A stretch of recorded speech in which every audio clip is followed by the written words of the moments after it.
Hello aspirants, आप सबका स्वागत है हमारे चैनल विस्डम प्लांट में। यहाँ पे जो है आपकी प्रिपरेशन होती है। किसकी प्रिपरेशन होती है? तो यहाँ पे आपकी यूपीएससी स्टेट पीसीएस की प्रिपरेशन होती है। ठीक है। तो अगर आपने हमारे चैनल को अभी तक ज्वाइन नहीं किया है तो ज्वाइन कर लो। और आज हम जानने वाले हैं यूनिफॉर्म सिविल कोड के बारे में। इसके बारे में डियर, यूनिफॉर्म सिविल कोड। आप जानते हैं यूनिफॉर्म सिविल कोड न्यूज़ में क्यों है, इसका इम्पोर्टेंस क्या है, इसके चैलेंजेस क्या हैं, ये हम आज डिस्कस करेंगे। क्योंकि ये अभी आपको नहीं पता तो मैं आगे बताने वाली हूँ। एक हमारे इंडिया का स्टेट है जो पहला स्टेट बना है इसको इम्प्लीमेंट करने में। ठीक है। इसीलिए ये न्यूज़ में चला है। और आपको पता है अगर 2025 के एग्ज़ाम के लिए आप प्रिपरेशन कर रहे हैं या फिर 2026, ठीक है, तो ये जो आपका पॉइंट है यूसीसी, ठीक है, यूसीसी बहुत इम्पोर्टेंट है। ठीक है। आपके स्टेट में भी आ सकता है और आपकी यूपीएससी में भी इसके फीचर्स पूछे जा सकते हैं। ठीक है। तो चलिए हम जानते हैं कि ये न्यूज़ में क्यों है आजकल। तो देखिए न्यूज़ में आपका इसीलिए है डियर, रीजन इसका ये है कि उत्तराखंड है। आपको पता है हमारे इंडिया का स्टेट है। यस बोलोगे दीदी, यस हमें पता है उत्तराखंड हमारे इंडिया का स्टेट है। ठीक है। तो जो आपका उत्तराखंड है ना डियर, ये जो आपका उत्तराखंड है यहाँ पे यूके, ठीक है, उत्तराखंड के अंदर यूसीसी लागू कर दिया गया है। क्या कर दिया गया है? यूसीसी लागू कर दिया गया है। आप बोलोगे इससे पहले कोई स्टेट में नहीं था क्या? नहीं। इसके पहले आप बोलोगे गोवा में तो था। पर गोवा में ये कब से है? पोर्टुगीज से पहले से है। ठीक है। जब पोर्टुगीज आए थे वो लेकर आए थे यूसीसी, और ये गोवा में तब से लागू है। बट आफ्टर इंडिपेंडेंस ये जो हमारा उत्तराखंड है वो पहला स्टेट बना है। ठीक है डियर, क्या बना है? हमारा पहला स्टेट बना है। क्लियर। अब चलते हैं इसके फीचर में कि उत्तराखंड में क्या-क्या हुआ है। अगर हम बात करें उत्तराखंड में क्या-क्या प्रोविज़न किया गया है, तो सबसे पहले इसमें क्या किया गया है कि same minimum age for men and women किया गया है। And no more polygamy and same divorce law for all the religions. मतलब यहाँ पे आपका क्या किया गया है, अगर ये पॉइंट की बात करें पहले पॉइंट की, ठीक है, तो इसके अंदर जो वुमेन है, ठीक है, जो गर्ल है मतलब, और जो मेन है मतलब जो बॉय है, इन दोनों की एज जो है वो सेम कर दी गई है मैरिज के लिए। और वो कितनी की गई है? 18 साल। और इससे पहले क्या था यूसीसी के पहले, कि जो मैन है वो कितना होना चाहिए? 21 ईयर होना चाहिए, और गर्ल कितनी होनी चाहिए? 18 साल की होनी चाहिए। तभी आप क्या होंगे? मैरिज कर सकते हैं। बट यहाँ पे क्या कर दिया गया है? यहाँ पे दोनों की एज सेम कर दी गई है, 18 साल। ठीक है। और यहाँ पे क्या किया गया है कि जो वुमेन है, नेक्स्ट पॉइंट आपका यहाँ पे, नेक्स्ट पॉइंट यहाँ पे क्या है कि women will have equal right in marriage, divorce and inheritance under the UCC. मतलब कि इसके अंदर पहले आपको पता है कि राइट टू मैरिज और डिवोर्स ये किसके ऊपर था? मोस्टली हस्बैंड थे। ठीक है। उनके पास ज्यादा राइट थी। बट यहाँ पे बोला है कि यहाँ पे वुमेन के पास भी राइट होगी, कि वो अपना मैरिज की राइट्स होंगी उनके पास, डिवोर्स की राइट्स होगी और इनहेरिटेंस की राइट होगी। ठीक है। मतलब अब वुमेन को भी इक्वल राइट दिया जाएगा। ठीक है। इसमें ये प्रोविजन किया गया है। और यहाँ पे बोला है नेक्स्ट आपका प्रोविजन क्या है? थर्ड की बात करें तो थर्ड प्रोविजन आपका ये है कि अगर लिव इन रिलेशनशिप में आप हो तो आपको ऑफिशियली रजिस्टर करना पड़ेगा। ठीक है। मतलब कि इससे पहले अगर आप लिव इन रिलेशनशिप में रहते थे तो आपको कहीं रजिस्टर नहीं करना पड़ता था। अब क्या है? आपको रजिस्टर करना पड़ेगा। क्या करना पड़ेगा डियर? पहले आपको लीगली रजिस्टर करना पड़ेगा, देन आप लिव इन रिलेशनशिप में रह सकते हैं। ठीक है। फोर्थ पॉइंट आपका क्या किया गया है कि फोर्थ पॉइंट आपका ये है कि all the children regardless of their gender and marital status got equal property right. मतलब यहाँ पे क्या है कि जो चिल्ड्रन है जैसे गर्ल है और बॉय है, ठीक है, इन दोनों को प्रॉपर्टीज में सेम राइट मिलेगी। भले वो मैरिज है, ठीक है, मान लीजिए गर्ल की मैरिज हो जाती है तो लोग कहते हैं शादी के बाद ये तुम्हारा घर नहीं है। ठीक है। अब जहाँ पे तुम्हारी शादी है वो हुई है, वहां पे तुम्हारा क्या है? वो तुम्हारा घर है और वहीं पे तुम्हारा हक बनता है। बट ऐसा नहीं है। मैरिज के बाद भी अब क्या कर सकती है गर्ल जो है? प्रॉपर्टी ले सकती है अपने पापा के प्रॉपर्टी में। ठीक है। मतलब उनके फादर। क्लियर। ये यहाँ पे जो है आपका प्रोविजन किया गया है। और यहाँ पे बोला है the term like illegitimate will no longer exist. मतलब यहाँ पे जो एलिजिटिमेट होता है। एलिजिमेट मतलब क्या होता है? अभी आपने सुना है, मतलब कि ऐसा चाइल्ड, ठीक है, ऐसा चाइल्ड जिसके मदर और फादर ने शादी नहीं की हो और बच्चा हो जाए, बेबी हो जाए, उस बेबी को हम बोलते हैं एलिजिटिमेट चाइल्ड। ठीक है, तो अब जो है आपके लॉ जो है, ठीक है, इसमें ऐसा कोई भी टर्म नहीं है। ठीक है, इसको अब हटा दिया गया है। क्लियर? क्लियर? अब चलते हैं, ये आपका न्यूज़ था। ठीक है, अब हम चलते हैं अपने नेक्स्ट पे कि हमें यूसीसी चाहिए क्यों? Why we need UCC? India में यूसीसी क्यों चाहिए? उत्तराखंड ने क्यों लागू किया? The reason behind is that कि पेट्रियार्कल सोसाइटी, पेट्रियार्कल मतलब पापा, पापा मतलब क्या हो गया? मैन, और मैन मतलब मैन की सोसाइटी। आपको पता है वुमेन को राइट नहीं मिलती, वुमेन बाहर नहीं जा सकती, ठीक है, वुमेन सिर्फ घर के लिए है, वुमेन डिवोर्स नहीं मांग सकती, ठीक है। तो जो आपका पेट्रियार्कल सोसाइटी है ना, जिसमें मैन ही सिर्फ मैन है, ठीक है, वुमेन कुछ भी नहीं, उस सोसाइटी को हटाने के लिए, इक्वल अपॉर्चुनिटी देने के लिए, इसके लिए आपको नीड है यूसीसी की। नेक्स्ट क्या है? Violence against women. वायलेंस होता है अगेंस्ट वुमेन के? यस, होता है। ठीक है, क्लियर? इसके लिए पर्सनल लॉ जस्टिस डिनाइड। ठीक है, पर्सनल लॉ जो होता है, बोलते हैं हिंदू को हिंदू के अकॉर्डिंग ट्रीट करेंगे, मुस्लिम को मुस्लिम के अकॉर्डिंग। ठीक है, तो ये जो है सबका अलग अलग पर्सनल लॉ है, इसको हटाएंगे, सबके लिए सेम लॉ रहेगा। ठीक है, इसलिए इसको लाया जाएगा। जेंडर जस्टिस के लिए मेल और फीमेल जैसे होता है कि मेल को ज्यादा इंपॉर्टेंस दिया जाता है, गर्ल को जो है आपको कम इंपॉर्टेंस दिया जाता है। ठीक है, इसके लिए, इसके इंपॉर्टेंस के लिए क्या है, ये आपको जेंडर जस्टिस चाहिए, इसके लिए हमें यूसीसी की नीड है। क्लियर? नेक्स्ट आपका क्या है? नेक्स्ट आपका पॉइंट ये है, discrimination in the matter of marriage, divorce and inheritance. ठीक है, मतलब कि आपको पता है यहाँ पे डिस्क्रिमिनेशन होता है मेल और फीमेल में। ठीक है, मेल और फीमेल में क्या होता है? डिस्क्रिमिनेशन देखने को मिलता है कि मैरिज के रिगार्डिंग, ठीक है, डिवोर्स के रिगार्डिंग, जब मेल चाहेगा तभी डिवोर्स हो सकता है, नहीं चाहेगा तो नहीं होगा। इनहेरिटेंस के रिगार्डिंग, ठीक है। और यहाँ पे जो आपका छोटा सा ये डायग्राम बनाया हुआ है, ये सेम जो आपको ऊपर लिखा है वही डायग्राम है। ठीक है, क्लियर? अब चलते हैं नेक्स्ट, यूनिफॉर्म सिविल कोड। देखिए यूनिफॉर्म सिविल कोड के अंदर क्या क्या है। देखिए अगर इसके फीचर्स की बात करें कि इसके अंदर क्या क्या है, कौन से एरिया को कवर करता है, तो याद रखिएगा इसके अंदर जो आपके एरिया है, पहला है आपका मैरिज, ठीक है, दूसरा डिवोर्स, मेंटेनेंस रिगार्डिंग, मेंटेनेंस मतलब पता है जैसे आप डिवोर्स लेते हो उसके बाद जो मेन होता है उसको देना पड़ता है मेंटेनेंस, वैसे ही अब क्या है कि यूनिफॉर्म आ चुका है ना, अब क्या होगी, अगर गर्ल अगर कमा रही है, ठीक है, और मेल को क्या कर रही है, डिवोर्स दे रही है, तो वो भी उसको मेंटेनेंस देगी। ठीक है, मतलब equal right. Clear? Inheritance, then आपका adoption and succession of property, इसके रिगार्डिंग यूसीसी में बात की जाती है, मतलब ये एरिया इसने कवर किया है। ठीक है, 6 एरिया यहाँ पे कवर किया गया है। ठीक है, तो ये याद रखिएगा 6 एरिया कौन सा है, क्योंकि चांसेस बहुत ज्यादा है, ठीक है, कि आपके यूपीएससी में आ सकता है कि आपके कौन से एरिया कवर किए गए हैं यूसीसी के अंदर। ठीक है, उत्तराखंड, तो याद रखिएगा marriage, divorce, maintenance, inheritance, adoption and succession. ठीक है, अगर हम बात करें तो यूसीसी कौन से आर्टिकल में मेंशन है और ये अभी तक क्यों लागू नहीं हुआ था? क्या ये कॉन्स्टिट्यूशन में नहीं था? यस, ये था। 42 आर्टिकल जो है, सॉरी 42 में कह रही हूँ, 44 लिखा है पर मैं 42 कह रही हूँ, सो सॉरी। 44 जो आर्टिकल है, डीपीएसपी, डी डीपीएसपी, ठीक है, जो डीपीएसपी के अंदर जो आपका 44 आर्टिकल है जिसके अंदर यूनिफॉर्म सिविल कोड की बात की गई है, तो इसको लागू क्यों नहीं किया गया था? क्योंकि डीपीएसपी में था ना, इसको लागू नहीं करवा सकते। ठीक है, अब बोलोगे इसको लागू क्यों नहीं करा, इसको फंडामेंटल राइट में क्यों नहीं रखा गया? The reason behind is that कि उस टाइम पे इंडिया की सिचुएशन ऐसी नहीं थी कि हम यूनिफॉर्म सिविल कोड को लागू कर पाए। उस टाइम पे आपका रिलीजियस टेंशन था, क्योंकि आपका पाकिस्तान और इंडिया क्या हुआ था, रिलीजियंस के बेस पे डिवाइड हुआ था। इसलिए यहाँ पे जो है यूसीसी लाना जो था हमारे लिए बहुत ज्यादा ही चैलेंजिंग था। इसीलिए हमने इसको फंडामेंटल राइट पे नहीं, हमने इसको डीपीएसपी में रखा। ठीक है, क्लियर?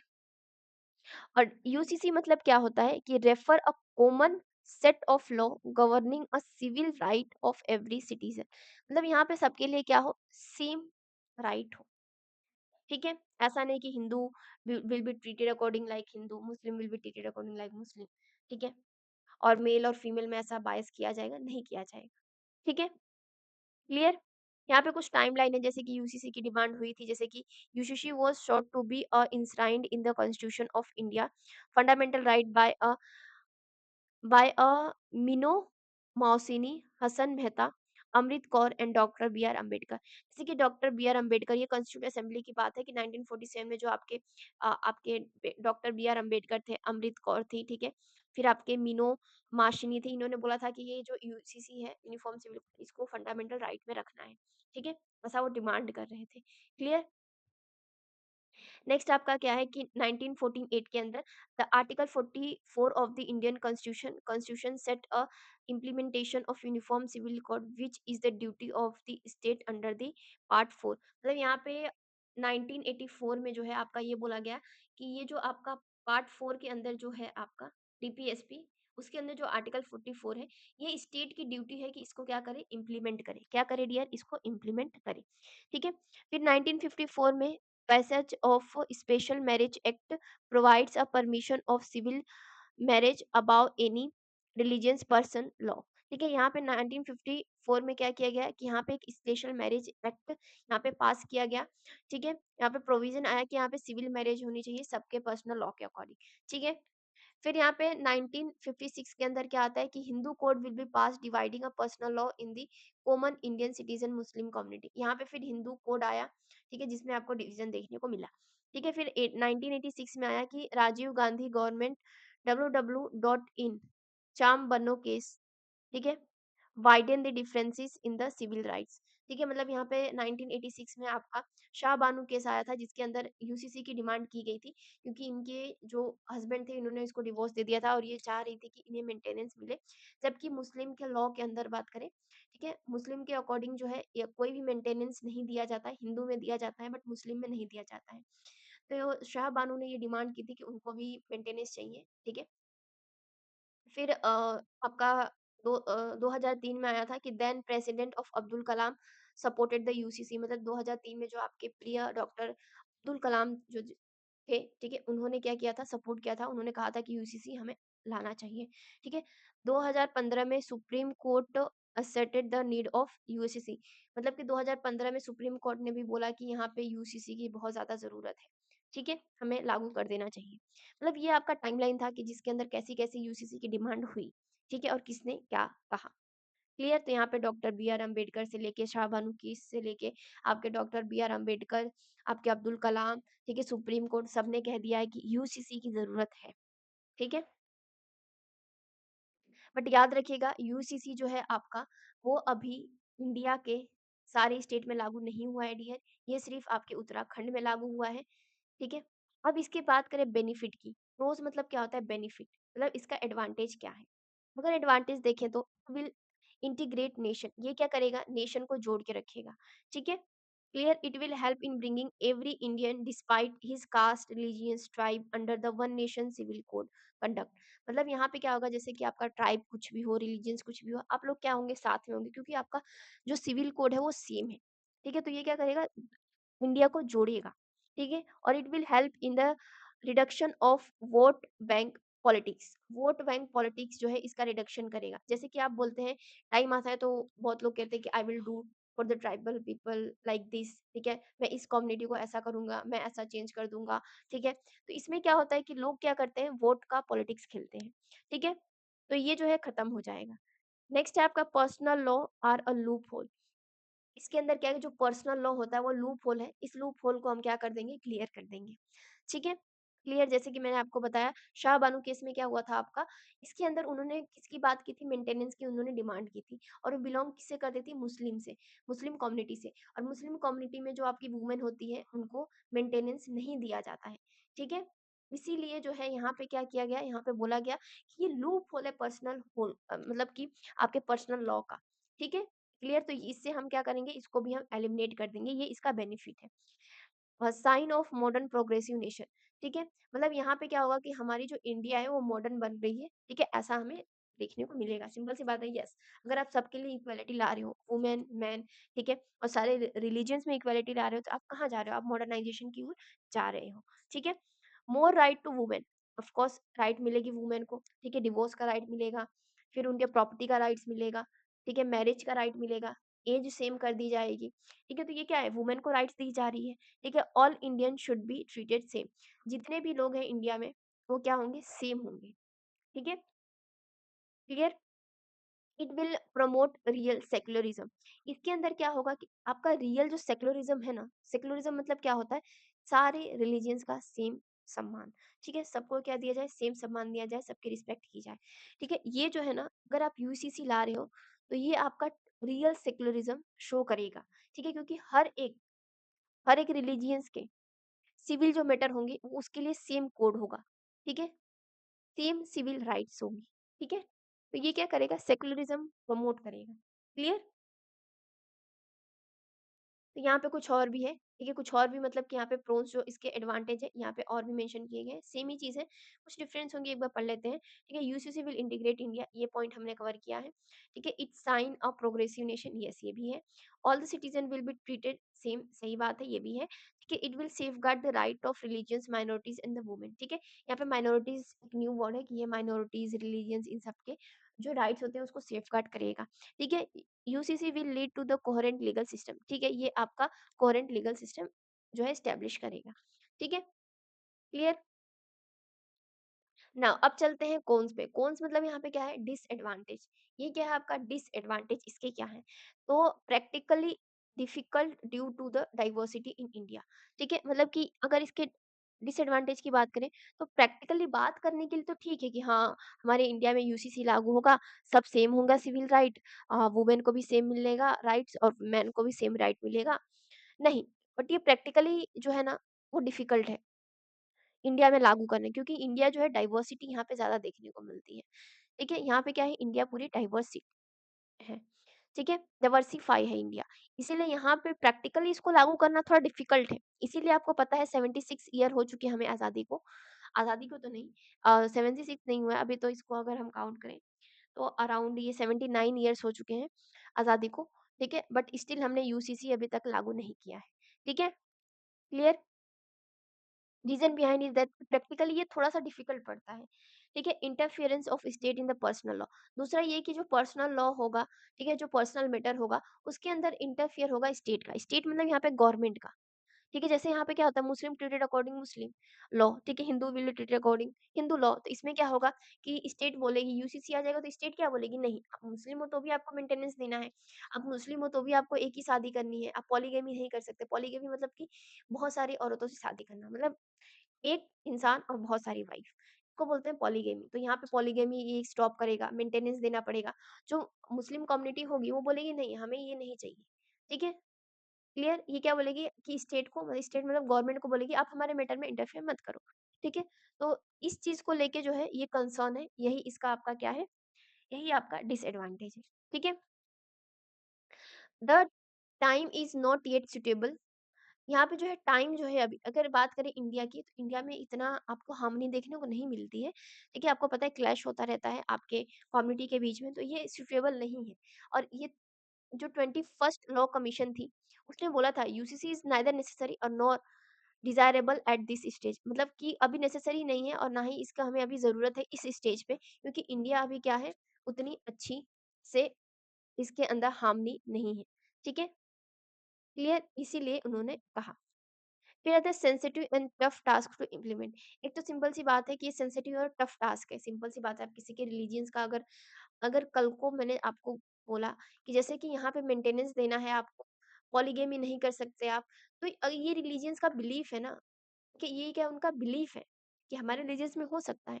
किसी का आप चेंज कर दोगे तो वो क्या हो जाएंगे, गुस्सा होंगे, एंग्री होंगे, ठीक है? वो एग्रेशन दिखाएंगे। मतलब बहुत सेंसिटिव और टफ टास्क है टू इम्प्लीमेंट, ठीक है? कहने के लिए तो इजी है, बट इम्प्लीमेंट करने के लिए बहुत टफ है, ठीक है? नेक्स्ट देख लेते हैं चैलेंजेस। चैलेंजेस की बात करें तो पहला तो डिफरेंट रिलीजियंस कम्युनिटी है, मतलब इंडिया में आपको पता है बहुत सारी कम्युनिटी है अलग अलग का, तो कोई भी राजी तो होगा नहीं जल्दी, ठीक है? लैक ऑफ पॉलिटिकल विल, मतलब पॉलिटिकल जो पार्टीज होती है वो चाहती ही नहीं कि यूसीसी हो।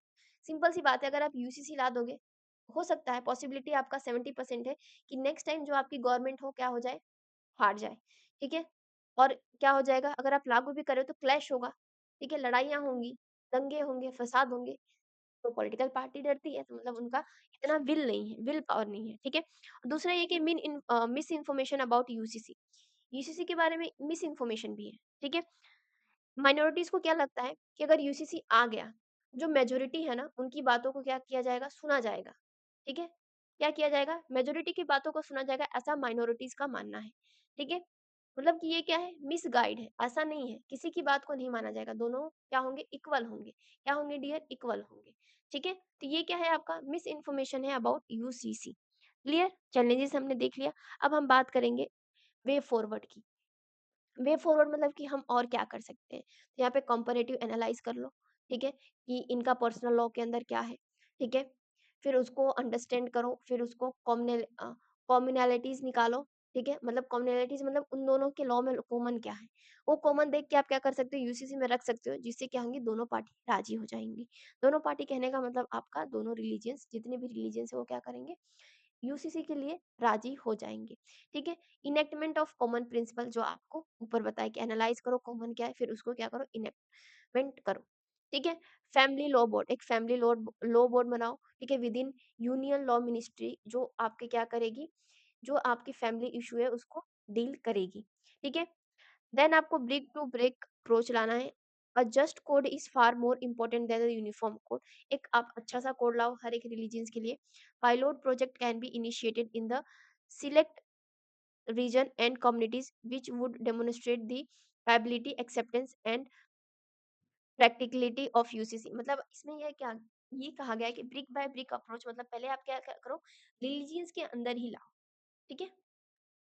क्या करो आप पहले हर एक रिलीजियंस के जो पर्सनल लॉ है उसके अंदर आप थोड़ा सा चेंज लाओ और धीरे धीरे इसी ब्रिक्स को बनाते बनाते बनाते आप क्या करो यूसीसी बना लो, ठीक है? यूसीसी को इम्प्लीमेंट कर लो, ठीक है? इसी को कहते हैं ब्रिक बाय ब्रिक अप्रोच, ठीक है? तो ये आपका वे फॉरवर्ड है। क्लियर? तो चलिए ये रहा आपके लिए प्रैक्टिस क्वेश्चन और इस क्वेश्चन का आंसर आपको किसमें देना है डियर? चैट बॉक्स के अंदर आपको इसको आंसर करना है। क्वेश्चन क्या है? Recently which state became the first to implement the uniform civil, ठीक है? Option A Uttar Pradesh, option B Uttarakhand, option C Gujarat and option D Himachal Pradesh. तो इसका आंसर आपको क्या करना है? कमेंट बॉक्स में कमेंट करना है, ठीक है? और आपको इस वीडियो को लाइक शेयर सब्सक्राइब करना है और आपके फ्रेंड अगर प्रिपरेशन कर रहे हैं तो उनके साथ ज़रूर शेयर करना है और हमारे साथ ऐसे ही स्टडी करते रहना है। तब तक आप अपना ध्यान रखिए। Tata, bye bye.